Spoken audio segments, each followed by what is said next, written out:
Democracy Now!, democracynow.org, The War and Peace Report. I'm Amy Goodman. NATO warplanes have struck the Libyan capital of Tripoli in the heaviest bombing of the city in weeks. There are reports plumes of smoke could be seen from Libyan leader Muammar Gaddafi's compound. Other targets included the Libyan Military Intelligence Agency and a building used by parliament members. Libyan officials said a hospital also sustained minor damage. Meanwhile, the United Nations is warning food, water, and other basic supplies are running short in parts of Libya. Valerie Amos is the United Nations humanitarian chief. Widespread shortages are paralyzing the country in ways which will impact gravely on the general population in the months ahead, particularly the poorest and the most vulnerable. We do not yet have an accurate figure of the total number of casualties since the start of the crisis. The longer the current situation continues, the graver the humanitarian situation will become. With this in mind, the United Nations has established a humanitarian presence in both Benghazi and Tripoli. Reports are emerging that a boat carrying as many as 600 migrants capsized off the Libyan coast last week. It's feared hundreds died in the shipwreck. Eyewitnesses say they saw bodies washed ashore in Libya. The migrants were reported to be predominantly Congolese, Eritrean, Nigerian, Ivory Coast, and Somali nationals. The United Nations estimates some 900 people are believed to have drowned in attempted crossings from Libya since March. The Guardian newspaper reports the United States and Pakistan struck a secret deal almost a decade ago, permitting a U.S. operation against Osama bin Laden on Pakistani soil. Under the deal, Pakistan would allow U.S. forces to conduct a unilateral raid inside Pakistan in search of bin Laden.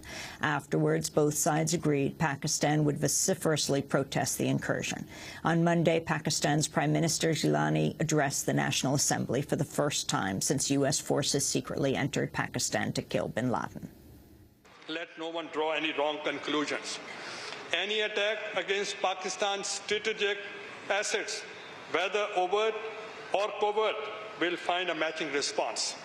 Pakistan reserves the right to retaliate with full force. No one should underestimate the resolve and capability of our nation and armed forces to defend our sacred homeland. Meanwhile, new details have emerged about last week's raid. President Obama reportedly insisted the assault force hunting down bin Laden be large enough to fight its way out of Pakistan if confronted by hostile local police officers and troops. In news from Afghanistan, U.S. military officers have reportedly drawn up preliminary proposals to withdraw only 5,000 troops from the country in July and as many as 5,000 more by the year's end. Such a plan would still leave 90,000 U.S. troops in Afghanistan at the start of 2012, plus tens of thousands of more U.S. contractors. Meanwhile, a new report by Oxfam has raised questions about the readiness of Afghan security forces. Oxfam criticized the human rights record of the forces, saying they were responsible for at least 10% of the nearly 2,800 civilian deaths in Afghanistan last year. In Egypt, a second former cabinet minister has been sentenced to jail. Former tourism minister Zohair Garana has been sentenced to 5 years for squandering public funds. Last week, former Interior Minister Habib al-Adli was jailed for 12 years for money laundering and corruption. Meanwhile, the White House is coming under increasing pressure to criticize its ally, the Gulf nation of Bahrain, for cracking down on peaceful protesters. In an editorial today, the editors of The Washington Post suggest the United States should start looking for a new home for the Navy's Fifth Fleet.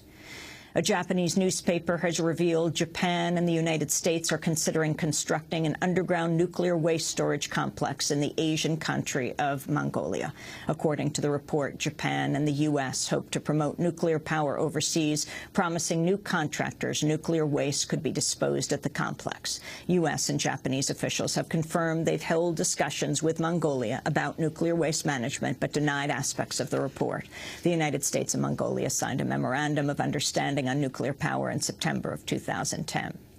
ProPublica is reporting a new scientific study has linked natural gas drilling and hydraulic fracturing with drinking water contamination so severe that some faucets can be lit on fire. The researchers from Duke University found levels of flammable methane gas in drinking water wells increased to dangerous levels when those water supplies were close to natural gas wells. The study was based on 68 drinking water wells in northeastern Pennsylvania and southern New York State. In 2010, Josh Fox, the director of the film Gasland, appeared on Democracy Now! And talked about how he filmed one man in Colorado who could light his faucet water on fire. So a lot of people in that area, which is a heavy gas drilling area, would go ahead and test it themselves. And he discovered, lo and behold, that he could light his water on fire. So what you see right there is this enormous explosion coming right out of Mike's sink. I ended up doing it myself, you know, and lighting the water on fire out of the sink. The Intergovernmental Panel on Climate Change said Monday renewable energy could account for almost 80% of the world's energy supply within 4 decades. But the panel said this is only possible if governments spend significantly more money to help expand solar and wind power.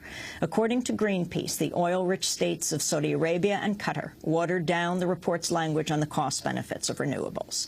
Newly released government data shows FBI surveillance is on the rise. In 2010, the FBI more than doubled the number of U.S. persons it targeted with national security letters. Meanwhile, the number of electronic and physical searches under the Foreign Intelligence Surveillance Act increased by 13%. The secretive FISA court was asked to approve 1,506 requests last year for secret electronic surveillance. The court approved every one.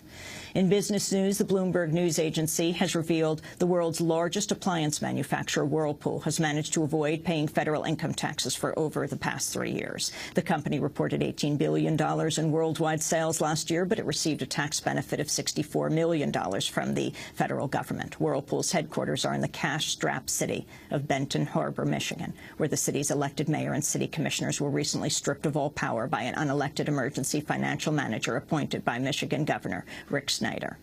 President Obama is visiting El Paso, Texas today, making his first presidential trip to the U.S.-Mexico border. The president's scheduled to give a speech focused on immigration reform. Meanwhile, Arizona Governor Jan Brewer has asked the U.S. Supreme Court to lift an injunction on SB 1070, Arizona's anti-immigrant law that empowers state and local law enforcement to stop, question, and arrest whoever they suspect may be an undocumented immigrant.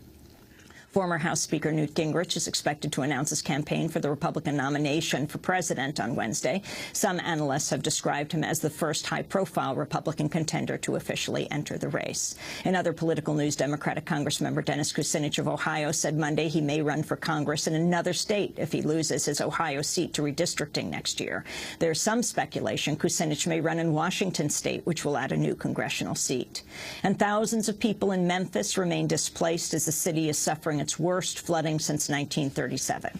The Mississippi River crested last night at 48 feet, a full 14 feet above the city's flood stage. Experts warn the South will remain in danger for weeks to come. Memphis officials say 2 out of 4 emergency shelters in Memphis have reached capacity, but alternate locations are on standby. Internationally famous sites in the area, including Elvis Presley's Graceland and the National Civil Rights Museum, have not been damaged by the rising water. And those are some of the headlines. This is Democracy Now!, democracynow.org, The War and Peace Report. I'm Amy Goodman.